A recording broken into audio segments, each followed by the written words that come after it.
Notes from Greenelsh, number 65. Except that angels still fly. Have you heard anything lately that made you think?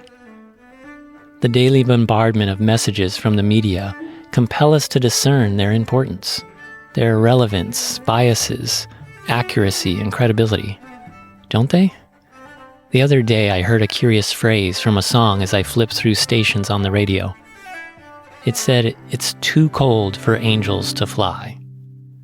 I didn't hear the whole song, but its message seemed to assert that the problems of our world are too much for even angels to break through and intervene. While I agree with the songwriter that our world is messed up, I disagree that it's too far gone to be helped.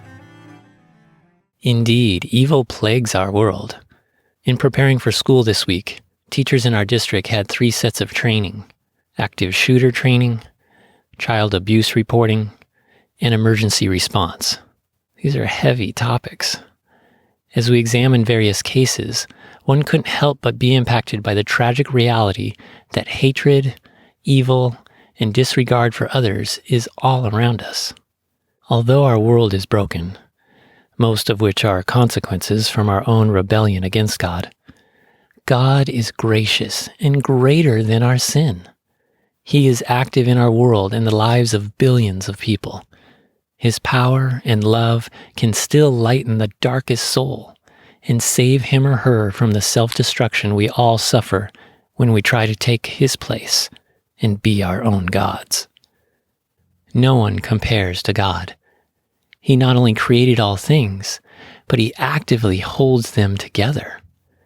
He is not only all-knowing, but he applies his knowledge wisely and graciously.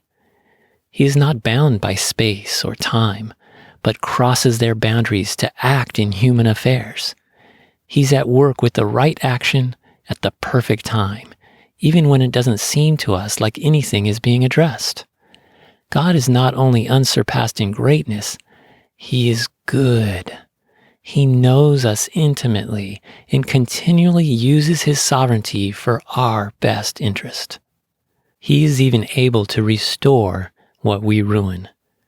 Here's some examples of the contrast. He is faithful when others fail. He is loving when others are cruel. He is gracious when others take revenge. He is just when others do wrong. He is kind when others are mean.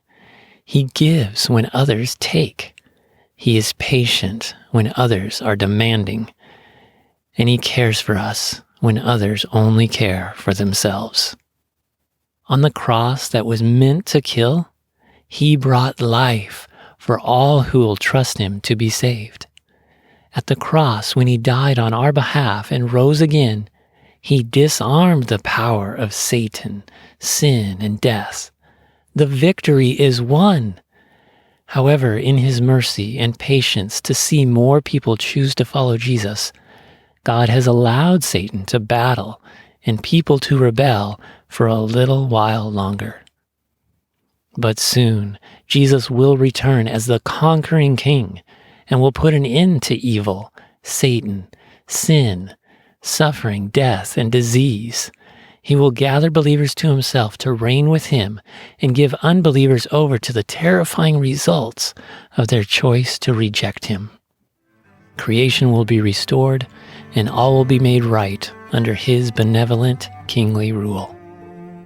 So when fake news deceives, when this world disappoints, when you're tempted to give in, and when your hope runs thin, rejoice that God offers a greater life. His angels still fly, and his Holy Spirit still works to lift up all who seek him. That's reassuring news.